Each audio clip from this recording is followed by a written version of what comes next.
Right, guys. So, let's have a little chat about the state of the world today. Today being the 23rd of February, 2026. Around nature. It's something they want you not to do. They don't want you going out in nature, walking. They want you stuck on your screen.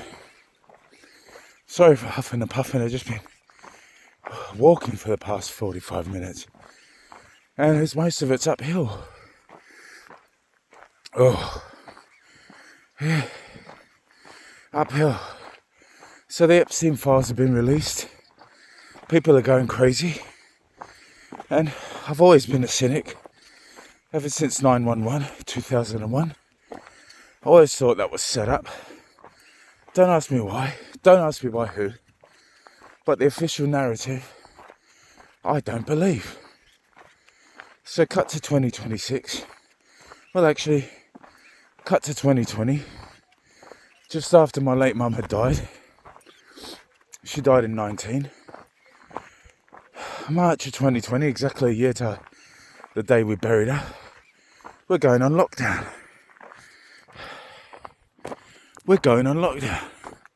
And people are just freaking out. They don't know what to do. And I'm looking at everybody going, don't panic. That's exactly what they want you to do. Exactly what they want you to do. And lo and behold, everybody panics. And you can't help, for the most part, to be taken away by everything. To follow the herd to some extent. So you bow your head, you do what's needed to be done, you cheat if you need to cheat, fake results if you need to fake results, you forge alliances with people that think the same way, you help each other out. And that lasted for 2 years, to the point where people were going crazy. So,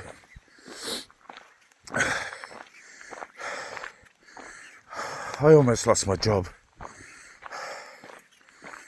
I was going down mentally after my mother had died, because it brought up some old wounds. And I didn't know what to do. I didn't know where to go. I thought I was going crazy. And 2 years passed since lockdown, and we all went back to work.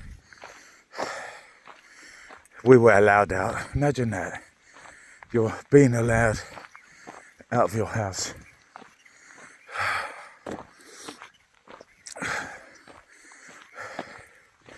Now, I had to try and build my business up again. Don't get me wrong. It's not like I was making millions or even thousands a year. I was living paycheck to paycheck. It was a simple business. It was a delivery job. And I was only one person. I had no one else. But where I live, if you're self-employed, they just basically rape you. They'll take as much as possible from you and leave you with nothing. So I got left with not much because I'd lost most of my customers. I ended up doing jobs I didn't want to do. Humiliating jobs. And where I come from, again, if you're doing a lowly job as a delivery, is what they consider, then my lord, they will treat you like shit. They will treat you like shit. Friends were disappearing. Families were getting difficult. They kept on wanting something from you. It was crazy.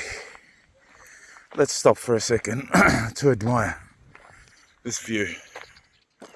They want you to drop this. They want you to drop this so you can stay focused on your computer screen and your telephone screen. the so-called Black Mirror. So 2 years had come and gone. A lot of stuff had changed. They had promised not to put 5G in the country where I am at. A country of 1 million people. It wasn't that big. You could travel the whole country in a day. It's an island. They promised not to put 5G.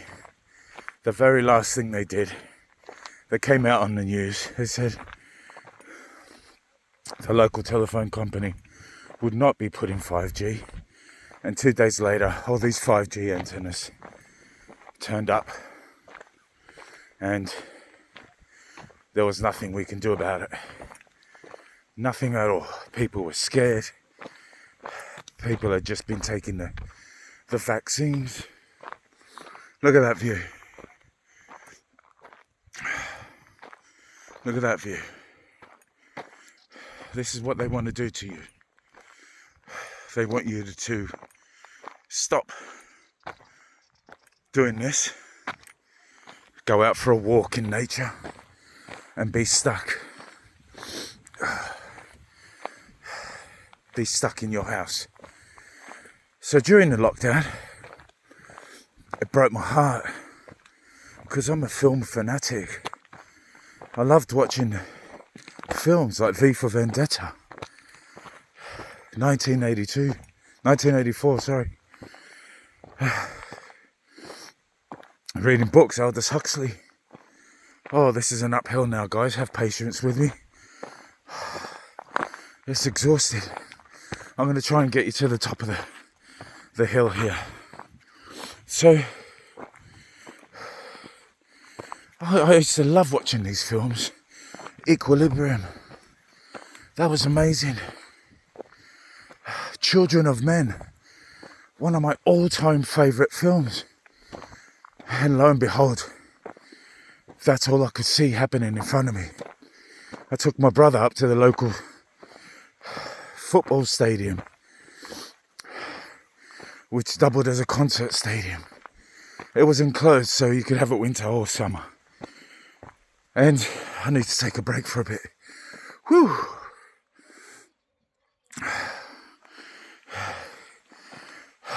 I opted to not take any vaccines. I didn't want to. I thought, no way. No way you're going to do this to me. I do not trust one bit after everything that was going on. And I saw them. They're all sitting in their chairs in the waiting room. 30, 40 people at a time. Waiting in line to get in. You can almost hear them going bat, buying like sheep. And they would go sit down in the waiting room, 2 meters apart, sitting down, and one by one, 4 or 5 different rooms, they'd all get up, go in and get jabbed, and walk out. And some people would pass out. You could tell. You could see the concern and the fear on some people. And you could see the smugness in other people. I'm doing this for the goodness of the world. Bullshit. You're doing it for a Facebook status. So, all I could see, Children of Men, V for Vendetta. Remember that bit in V for Vendetta? Where people were dobbing on each other. They had fingermen. Do you remember that? Everybody turned into that. Couldn't trust anybody. Shame on them all. Shame on them. So, that came and went. And people started dropping like flies. Oh my God. I do need to take a break, but I need to get to the summit. Not really the summit's up there. But just near it. This is what I got to do. It's 2026. I got to take the bull by the horns, and I got to fix myself. Because by 2019, I'd lost an astounding 75 kilos. Don't want to say too much, but I was on the way to getting my black belt in karate. And then that's January the 19th, my mum got sick. She had all the symptoms of COVID, by the way. But this was 2019, not 2020.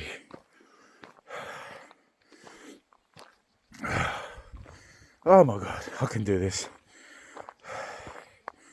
So that brought back family I didn't want in my life due to past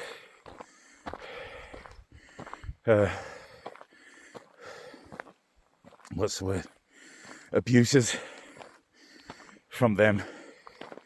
I act out because of the abuse,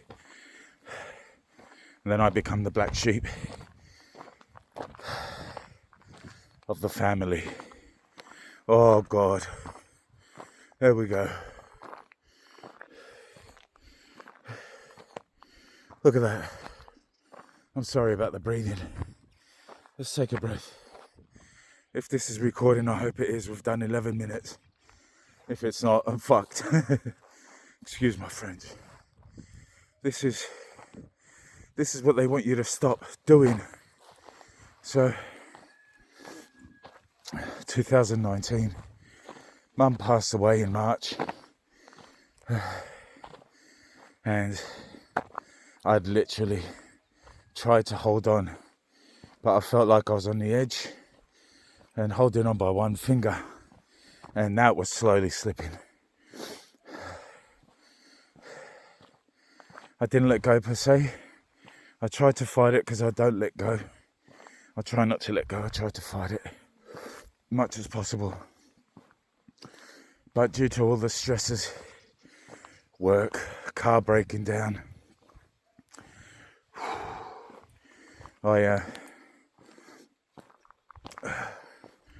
I started putting on weight again. I was in a deficit on a diet for like 6 years. Rarely took a break. I felt like I didn't need to. Dropped 75 kilos. Was looking amazing. Feeling amazing. Then my mum dies and everything just goes to shit. So COVID came and went. We went through all those stresses. I lost customers because I refused to put the jab. I told them to go fuck themselves. I refused with all my might, and I didn't give in. And then they unlocked us, I guess. They took us out of lockdown, and all these new things started happening. And it was non-stop. It was non-stop. And everybody just became different. Everybody became different. I liked the way the world used to be before. I was really into technology, especially in the beginning. You know, the early 2000s, a new computer, ripping DVDs and CDs. I loved doing all that stuff. Made you feel like a real hacker, didn't it? Now, according to them, you're a criminal if you don't put a bloody jab. So I refuse to give in. Told my wife, if I ever die, just chuck me in the rubbish. Chuck me.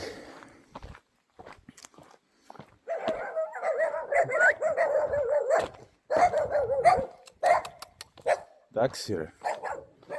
So they're little dogs, strays. Not strays. Where I live, they all just run freely. For the most part, they're not dangerous. They're just guarding their property. So I'll leave you on this one. People are amazing for the most part. We all just want some love. We all just want to be loved. There's circumstances in life that change us for the good or for the bad. So I'll tell you a little story. This is where I live. This is the sea. This is the island I live on. It's a vast, gorgeous, beautiful island. And I'm so blessed to be able to wake up and find all this. There are those little doggies there. Let me zoom in on them. Let me zoom in, if I can. There they are. Gorgeous doggies. But circumstances change people. And this one here, 18 years old, was murdered in 1994 because she got involved with a mob family's son. And the mother and the daughter and the sister didn't like it. So they brought her up here and they did unimaginable stuff to her. And this is where they left her. Nowhere near her house. Nowhere near her house. And they found her up here. And this is where they buried her. God rest her soul. God rest her soul. I think I'm going to close now. I'm just going to tell you that no matter what happens, we need to help each other. We need to be there for each other as much as possible. We will one day overcome all this crap. And we will be a better version of ourselves. And you that's watching this, you too will be a better version of yourself. Look at the sunrise. This is life. Hope you enjoyed this video.